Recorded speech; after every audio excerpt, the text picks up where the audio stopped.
আল্লাহ রাব্বুল আলামিন বললেন, যেই বান্দা ইমানটাকে কোরআন তিলাওয়াত করলে আমি বান্দার ইমানকে মজবুত বানায়া দিই। সুবহানাল্লাহ পড়েন। যেই বান্দা যত বেশি কোরআন তিলাওয়াত করবে, যত বেশি কোরআন নিয়ে গবেষণা করবে, আল্লাহ রাব্বুল আলামিন বললেন, যত বেশি কোরআন তেলাওয়াত করবা, যত বেশি জিকির তাসবিহ তাহলিল পড়বা, তত বেশি ইমানের পাওয়ার, ইমানের মুজিজা আমি আল্লাহ বাড়ায়া দেই।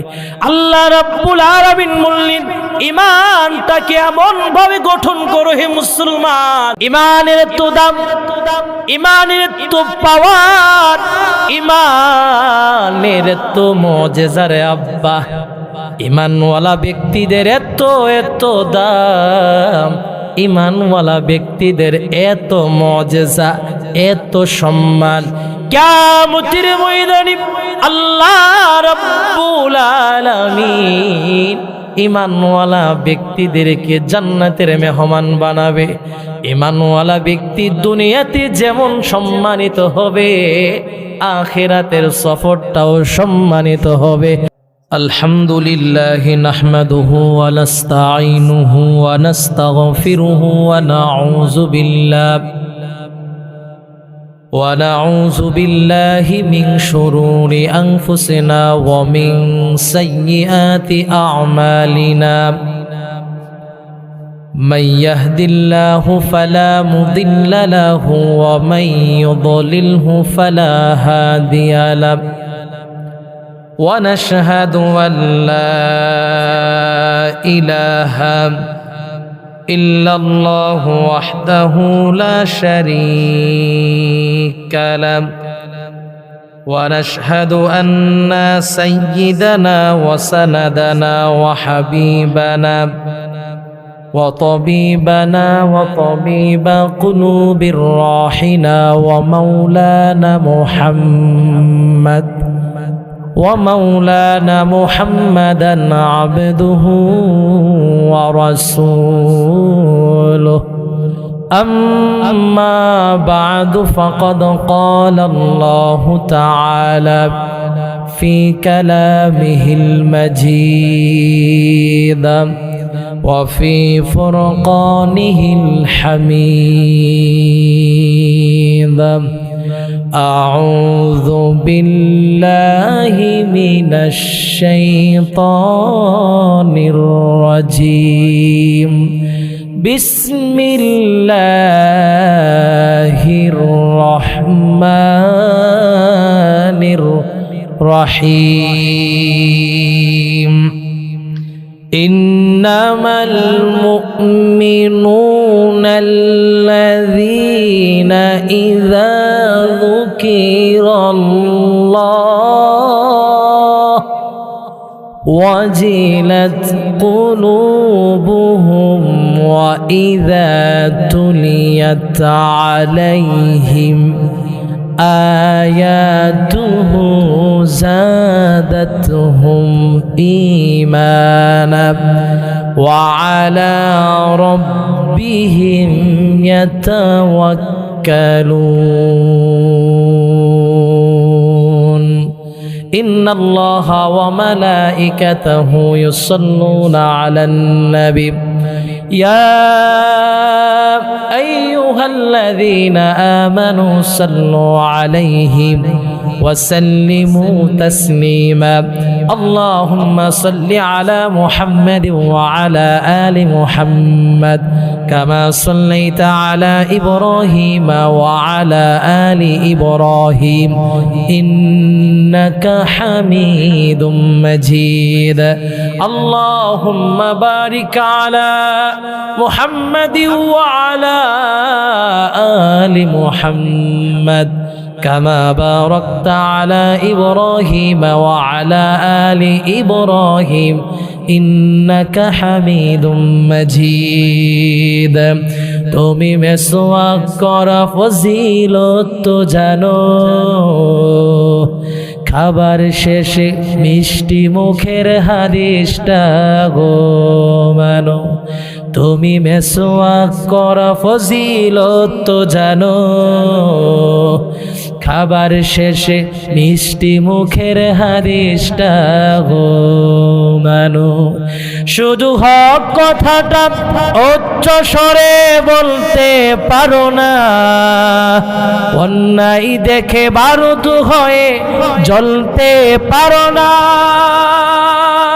কেমন মুসলমান তুমি একটু ভাবো না, কেমন তোমার ঈমান একটু বলো না। কেমন মুসলমান তুমি একটু ভাবো না, কেমন তোমার ঈমান একটু বলো না। তুমি যেই কালিমার দাওয়াত দিলে বুকে টেনে তুলে, দেখো সেই কালিমার দাওয়াত দিয়ে কত জন আছে জেলে। তুমি যেই কোরআনের ওয়াজ করলে হাদিয়া তোহফা মিলে, দেখো সেই কোরআনের ব্যাখ্যা লিখে কেউ ফাঁসিতে ঝুলে। তুমি দুনিয়ার মোহে জীবনের মায়া ছাড়তে পারো না, প্রভুর রাহে প্রাণ বিলিয়ে দিতে জানো না। কেমন মুসলমান তুমি একটু ভাবো না, কেমন তোমার ঈমান একটু বলো না। যারা দিবস জামি যাই লড়ে যায় দিন কায়েমের তোরে, তুমি তাদেরকেও জঙ্গি বলো বাতিলের শুরু ধরে। ফতোয়া দিয়ে উম্মার মাঝে বিভক্তি শুধু বাড়াও, নিজেকে ভাবো হক বাকিরা ভুলেই নীতিটা ছড়াও। তুমি ভাঙনের খেলা খেলতেই জানো ঘরতেই পারো না, খোদার রজ্জু আঁকড়ে ধরে থাকতে জানো না। কেমন মুসলমান তুমি একটু ভাবো না, কেমন তোমার ঈমান একটু বলো না। পড়ি আল্লাহু আকবার। এখন আপনারা বলুন, ঈমান মজবুত হওয়ার দরকার আছে না নাই? আল্লাহ, ঈমান ছাড়া যদি কবরে যেতে হয়, ঈমান না নিয়ে যদি কবরে যেতে হয়, কিয়ামতের ময়দানে আল্লাহ ঘাড়ে ধরে এক ধাক্কা মারবে, এক ধাক্কায় জাহান্নামে নিক্ষেপ করবে। নাউজুবিল্লাহ। ঈমানের তো দাম, ঈমানের তো পাওয়ার, ঈমানের তো মুজিজারে আব্বা। ঈমানওয়ালা ব্যক্তিদের এত এত দাম, ঈমানওয়ালা ব্যক্তিদের এত মুজিজা, এত সম্মান। কিয়ামতের ময়দানে আল্লাহ রাব্বুল আলামিন ঈমানওয়ালা ব্যক্তিদেরকে জান্নাতের মেহমান বানাবে। ঈমানওয়ালা ব্যক্তি দুনিয়াতে যেমন সম্মানিত হবে, আখিরাতের সফরটাও সম্মানিত হবে। আল্লাহ রাব্বুল আলামিন বললেন, ইন্নামাল মুমিনুনা আল্লাযীনা ইযা যুকিরাল্লাহ ওয়াজিলাত কুলুবুহুম ওয়া ইযা তুলিয়াত আলাইহিম আয়াতুহু যাদাতুহুম ঈমানা ওয়া আলা রাব্বিহিম ইয়াতাওয়াক্কালুন। জোরে বলা যাবে কি আল্লাহু আকবার? আল্লাহ রাব্বুল আলামিন বললেন, যেই বান্দা ঈমানটাকে কোরআন তিলাওয়াত করলে আমি বান্দার ঈমানকে মজবুত বানায়া দেই। সুবহানাল্লাহ পড়েন।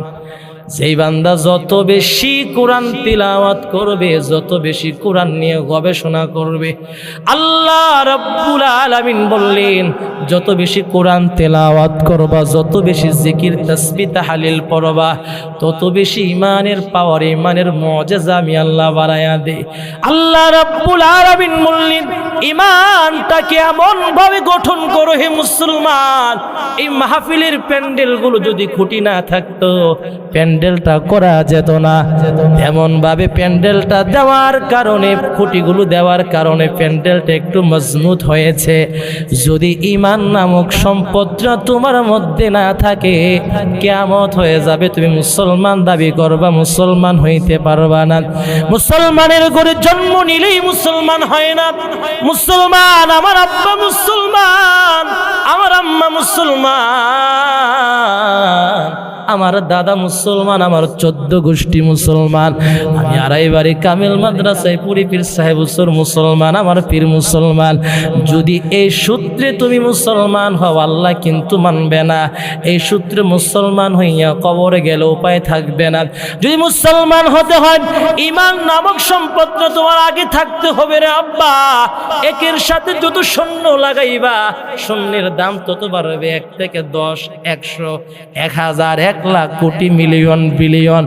যদি একটা না থাকে, এক অক্ষরটা যদি না থাকে, শূন্যের কোনো দাম নাই। ঈমান যদি না থাকে, আমার পুরো বডির কোনো দাম থাকবে না। কিয়ামতের ময়দানে আল্লাহ রাব্বুল আলামিন বলবেন, তুমি বেঈমান হইয়া কবরে আসছো, তোমার জন্য আমি আল্লাহ জান্নাত বানাই নাই, তোমার জন্য আমি আল্লাহ নাজ নিয়ামত দেই নাই। কারণ বেঈমানদের ঠিকানা আল্লাহর জান্নাতে হয় না, বেঈমানদের ঠিকানা হয় আল্লাহর জাহান্নামে। নাউজুবিল্লাহ। আল্লাহ রাব্বুল আলামিন আমাদেরকে যেন ঈমান নিয়া, ঈমান মজবুত করে যেন কবরে যাইতে পারি, আল্লাহ রাব্বুল আলামিন আমাদেরকে সেই তৌফিক দান করুক। আল্লাহ রাব্বুল আলামিন মাহফিলকে কবুল করুক। আমরা এই মাহফিল থেকে মন থেকে দোয়া করি, আমার কলিজার টুকরা প্রিয় ভাই উসমান হাদি ভাইকে যেন আল্লাহ তাআলা নেক হায়াত দান করে পড়ি আমিন। আল্লাহ, পুরো বাংলাদেশ আপনার দরবারে চোখের পানি ফালাইয়া ফালাইয়া কাঁদতেছে। পুরো বাংলাদেশ আপনার দরবারে তাহাজ্জুদের জায়নামাজে হাদি ভাইয়ের জন্য দোয়া করতেছে। আলেম ওলামারা প্রত্যেকটা মাহফিলের মঞ্চে আমি হেফজুর রহমান নাঈম ভাইয়ের কাছে দোয়া চাইব, বয়ানের শেষে যেন আমার ভাইটার জন্য একটু দোয়া করে।